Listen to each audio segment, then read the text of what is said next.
Class 9 मजमून रियाजी unit 2 lesson 9 method of finding mantissa ॻोल्हण जो तरीक़ो। आवां जो रियाजी जो उस्ताद राशिद अली, सिंध ऑनलाइन स्कूल में अवां खे भली कार। बारो पोएं सबक में असां कैरेक्टरिस्टिक एंड मेंटिसा जे बारे में पढ़ी आया हुआसीं। हिन लेक्चर में असां मेंटिसा जे बारे में कुछ वधीक पढ़ंदासीं। The mantissa is found by using logarithmic tables. Mantissa मालूम करण लाइ लॉगरिथम जदवल इस्तेमाल कबी आहे। These tables are constructed to obtain logarithm up to 7 decimal digits. ही जदवल आहे जे 7 अंगनि ताईं लॉगरिथम मालूम करण लाइ ठाही वई आहे। But at this level, for practical purpose, a 4-digit logarithmic table is useful for accuracy to find the logarithm of a number. पर अमली तरह हिन सतह ते अदन जो दुरुस्त लॉगरिथम मालूम करण लाइ 4 अंगनि वारी लॉगरिथम जदवल कारगर आहे। हाणे अचो त असां हिन ॻाल्हि खे सम्झूं था। बारो हाणे ही असां वटि लॉगरिथम जी टेबल आहे त हिन जे अंदरि 3 शयूं निहायती अहम आहिनि। नंबर 1 कहिड़ी, ही जेके रोज़ हिन में अची वञनि थियूं, सही आहे। रोज़ कहिड़ियूं आहिनि, जेके ॾिसो न हितां ही पहिरीं नंबर रो आहे जेका 10 नंबर खां शुरू थिए थी। ही एक्स एक्सिस सां सभु रोज़ आहिनि, ठीकु आहे। एक्स एक्सिस सां सभु रोज़ आहिनि जंहिंखे हॉरिज़ॉन्टल पिणु चयो वेंदो आहे, हॉरिज़ॉन्टल, ठीकु आहे। ऐं जेको वाई एक्सिस आहे असांजो, उन सां जेके कॉलम अची वेंदा आहिनि उहो हिन में वाई एक्सिस सां। माना ईअं जेकॾहिं सिंधी में मां वेही जेकॾहिं चवां त एक्स एक्सिस उन खे चइबो आहे जेका शइ सुम्हियल हूंदी आहे उन खे, ऐं जेका शइ उभी हुजे या उथियल हूंदी आहे न, बीठल, त असां उन खे छा चवंदा आहियूं, वाई एक्सिस खणी चवंदा आहियूं। असांजी ज़मीन आहे, ज़मीन जो जेको मथाचरो आहे उहो एक्स एक्सिस सां हूंदो आहे, ऐं जेको माण्हू ज़मीन ते हलंदो आहे यानी जेका 90 जी एंगल ठहे थी न मथे उभी, त असां उन खे वर्टिकल यानी वाई एक्सिस करे चवंदा आहियूं। इहा ॻाल्हि तव्हांखे क्लियर थी वई हूंदी। हाणे हिन में ॾिसो न, रो जेका आहे पहिरीं रो कहिड़ी आहे, 10 नंबर वारी, 10 पहिरीं रो ही 10 आहे, ठीकु आहे। अहिड़े तरीक़े सां 10, 11, 12 ही सभु जेके नंबर ऑफ रोज़ खे जेके आहिनि उहे ॿुधाइनि थियूं पियूं। ऐं हिन असांजी जेका जदवल आहे, ही जेका जदवल आहे असांजी ना दर्जे जे किताब में आहे, उन में 100 रोज़ आहिनि, ठीकु आहे। हिते स्पेस घटि हुजण जे करे मां 33 जो जेको आहे 33 रखियूं आहिनि अहिड़े तरीक़े सां। हाणे जेके नंबर ऑफ कॉलम्स आहिनि, हाणे हिते ॾिसो 0 खां स्टार्ट थियो, ही 0 कॉलम आहे, ही 1 आहे, ही 2 आहे, इहे असांजा नंबर ऑफ कॉलम्स आहिनि। वरी ही साइड जेका आहे मीन डिफरेंस वारी, त हिन में बि नंबर ऑफ कॉलम्स आहिनि, पर ही हिन खां अलॻि ई आहिनि, ठीकु आहे। हिन जे अंदरि जेके नंबर ऑफ कॉलम्स 9 आहिनि, ऐं हिन में नंबर ऑफ कॉलम आहिनि 10, पर 10 माना कीअं त हिकिड़ो 0 वारो ऐं 9 ॿिया, अहिड़े तरीक़े सां इहे शयूं तव्हांखे सम्झणियूं पवंदियूं। हाणे नंबर ऑफ रोज़ कहिड़ियूं, उहो इन साइड जेके एक्स एक्सिस सां हलनि थियूं, हिननि खे नंबर ऑफ रोज़ चवंदो आहे यको हिस्से ताईं, ठीकु आहे। नंबर ऑफ कॉलम्स कहिड़ा आहिनि, जेको उहो हिन साइड में हलनि, अहिड़े तरीक़े सां। स्टेप्स फॉर फाइंडिंग मेंटिसा ॻोल्हण जो तरीक़ो। हाणे हिन जे अंदरि कुझु स्टेप्स अची वञनि था। पहिरियों नंबर स्टेप आहे ignore the decimal point, work on first 2 to 4 digits of number. हाणे चए पियो त जेका ॾहाई जी निशानी हूंदी उनखे असां ख़तमु करे छॾींदासीं, ऐं असां जेको आहे 2 खां 4 ताईं जेके डिजिट्स हूंदा उन्हनि ते कमु कंदासीं। हाणे इन जो मतिलबु छा, हाणे सपोज़ कयूं असांखे अगरि जेकॾहिं गिवन अदद आहे जंहिंजे अंदरि हिकिड़ो डिजिट हूंदो, त पोइ असां घटि मां घटि जेके आहिनि 2 डिजिट खणंदासीं। सपोज़ कयो कीअं, हाणे असां वटि जेकॾहिं हुजे त नंबर हुजे 5 या 6 या 7, त इन जे अंदरि डिजिट घणा, हिकिड़ो, त पोइ असां छा कंदासीं, इन जे राइट साइड सां ॿुड़ी रखी करे पोइ असां इन खे जेको आहे 2 डिजिटनि में मटाए छॾींदासीं, ठीकु आहे। अहिड़े तरीक़े सां अगरि जेकॾहिं असां वटि को अहिड़ो नंबर हुजे ऐं उन जे अंदरि 5, 6, 7 या 8 जेकॾहिं डिजिट हूंदा, त पोइ असां छा कंदासीं, असां सिर्फ़ु उन जा 4 डिजिट खणंदासीं। इहा शइ तव्हांखे पंहिंजे ज़हन में रखणी पवंदी। बारो हाणे सपोज़ कयो असां वटि अदद गिवन हुजे त 20.4678, ठीकु आहे। त हाणे पोइ जेकॾहिं असां हिन जो अगरि मेंटिसा फाइंड आउट करण जी कोशिशि कंदासीं, त पहिरियां असां छा कंदासीं, हिन जी ॾहाई ख़तमु कंदासीं।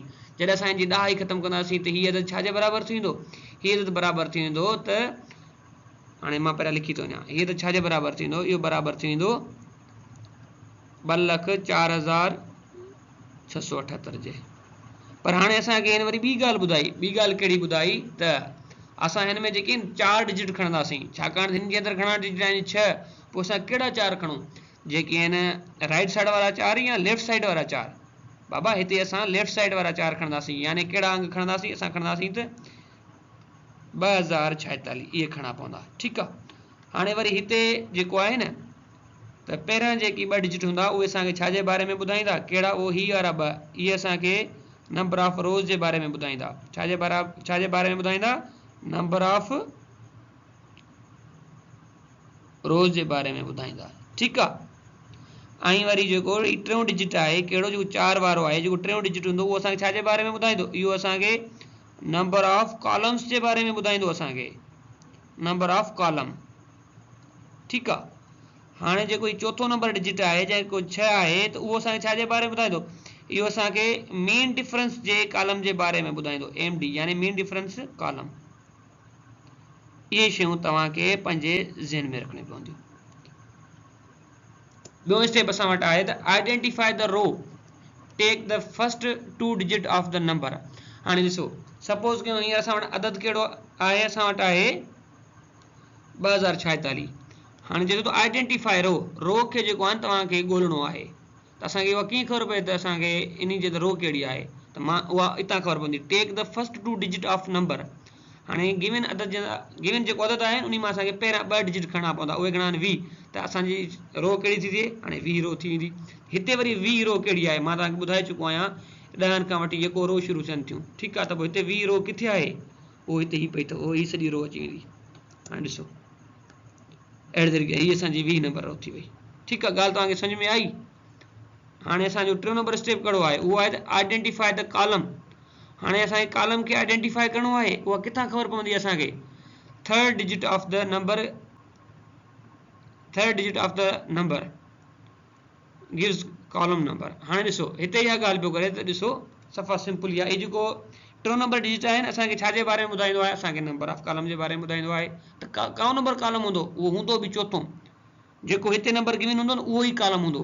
ठीकु आहे। अगरि हिते 5 हुजे हा त 5 नंबर कॉलम हुजे हा, 9 हुजे हा त 9 नंबर कॉलम हुजे हा। पर ॾिसो 3 नंबर जेका 3 नंबर लोकेशन आहे डिजिट जी, उते ॾिसो नंबर कहिड़ो आहे, उते डिजिट, सॉरी, जेका 3 नंबर लोकेशन आहे डिजिट जी, त उहे ॾिसो त उहो डिजिट आहे कहिड़ो, पोइ जेको डिजिट हूंदो त पोइ उहो जेको कॉलम ई हूंदो।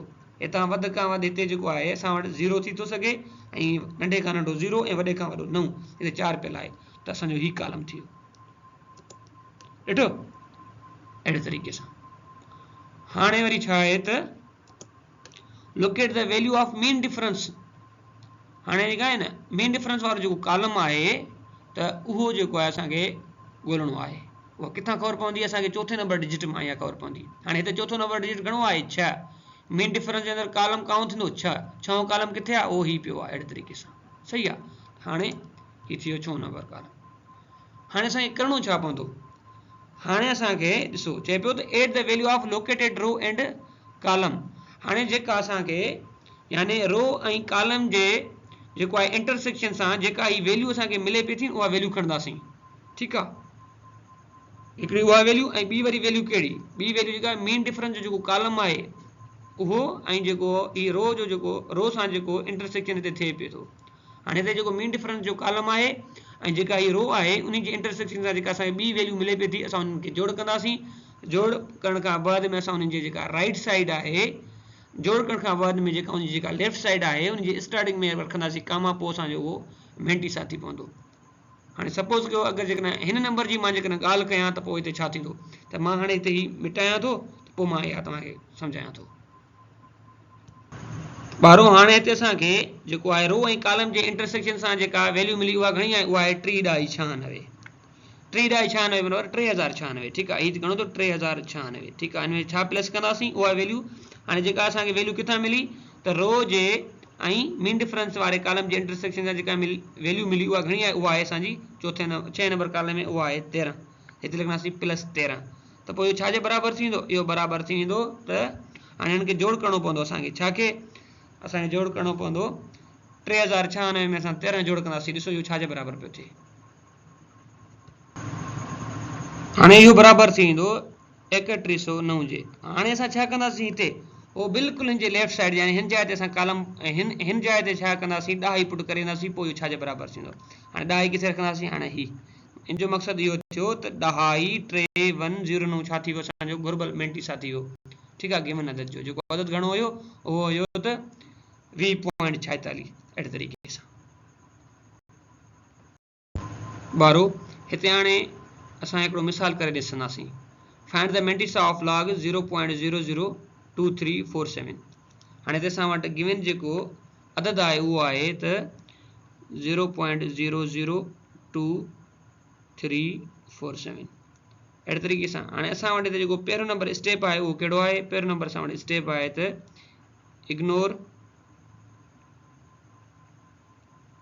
Ignore the decimal point.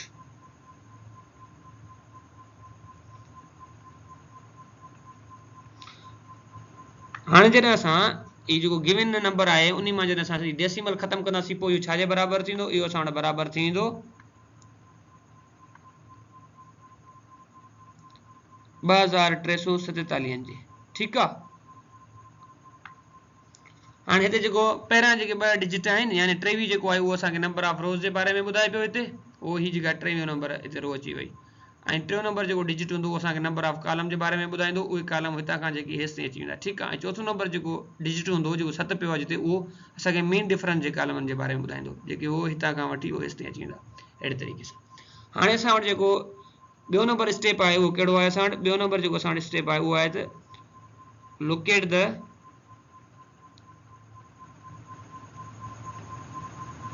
Number of रो।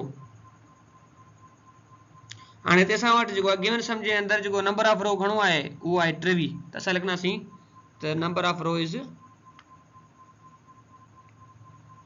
नंबर ऑफ रो इज़ 23। हाणे ही असां वटि जेका आहे नंबर ऑफ रो आहे। ठीकु आहे। अहिड़े तरीक़े सां हाणे असां वटि जेको टियों नंबर स्टेप हूंदो उहो कहिड़ो हूंदो? उहो हूंदो त locate the number of column. हाणे हिते असां वटि नंबर ऑफ कॉलम घणो थींदो जेको उहो किथां ख़बर पवंदी? असांखे चोथे नंबर टे नंबर जेको डिजिट मां ख़बर पवंदी, उहो घणो आहे? 4। त जेको आहे नंबर ऑफ कॉलम आहे 4 असां वटि, उहो ही जेको थी वियो। ठीकु आहे। त पोइ असां हिते लिखंदासीं त नंबर ऑफ कॉलम इज़ 4। वारो हाणे असां वटि चोथों नंबर डिजिट हाणे असां वटि जेको चोथों नंबर स्टेप कहिड़ो थींदो? उहो थींदो त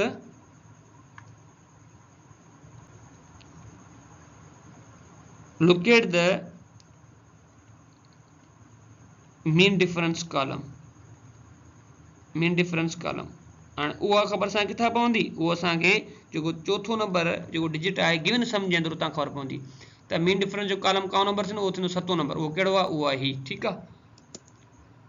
त पोइ असां छा लिखंदासीं? नंबर ऑफ MD यानी मेन डिफरेंस कॉलम इज़ 7। हाणे असांखे जेको पंजो नंबर स्टेप आहे उन जे अंदरि छा करिणो पवंदो? पंजे नंबर स्टेप जे अंदरि असां छा कंदासीं त रो ऐं कॉलम जे इंटरसेक्शन सां जेका असांखे वैल्यू मिली हिकिड़ी उहा, ऐं ॿियो नंबर जेका रो ऐं मेन डिफरेंस जे कॉलम्स जे इंटरसेक्शन सां जेका वैल्यू मिली उन्हनि खे असां जोड़ कंदासीं। त पहिरियां असांखे वैल्यू मिली 3692 ऐं पोइ मिली असांखे 13। असां उन्हनि ॿिन्ही खे जोड़ कंदासीं, पोइ उन्हनि जे लेफ्ट साइड खां पॉइंट यानी ॾाही रखंदासीं, त पोइ असांजी उहा घुर्बल मेंटिसा थी वेंदी। Add the value of located row and column. हाणे लोकेटेड रो ऐं कॉलम जी जेका वैल्यू आहे उहा असां वटि कहिड़ी आहे? जेका असांखे रो ऐं कॉलम जे इंटरसेक्शन सां जेका मिले थी उहा हिकिड़ी, यानी उहा छाजे बराबरि थींदी? उहा असां वटि हिते मिली त 3692। ऐं उन में असां छा ॿी वैल्यू कहिड़ी जोड़ कंदासीं? उहा वैल्यू जेका असांखे वैल्यू ऑफ मीन डिफरेंस यानी मीन डिफरेंस जी वैल्यू उहा कहिड़ी?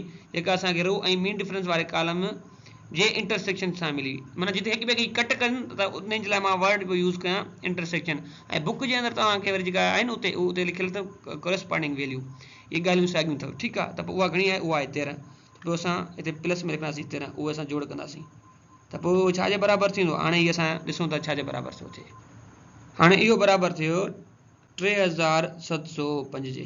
हाणे असां छा कंदासीं त हाणे हिन जे बिल्कुलु लेफ्ट साइड जेको आहे असां ॾाही रखे वेंदासीं। ठीकु आहे। Decimal point. त पोइ इहो छाजे बराबरि थींदो? इहो जेको नंबर आहे पोइ असां वटि बराबरि थींदो त इज़ इक्वल टू 2.3705। हाणे इहो असांजो छा थी वियो? इहो असांजो थी वियो मेंटिसा। ठीक है। इहो असांजो रिक्वायर्ड जो मेंटिसा थी इहो बि असांजो छा थियो, इहो थियो असांजो आंसर। अहिड़े तरीक़े सां 12 असांजो अॼु जो सबक़ हिते पूरो थियो। वरी मिलंदासीं नए सबक़ में। तेसीं ताईं अलाह आई।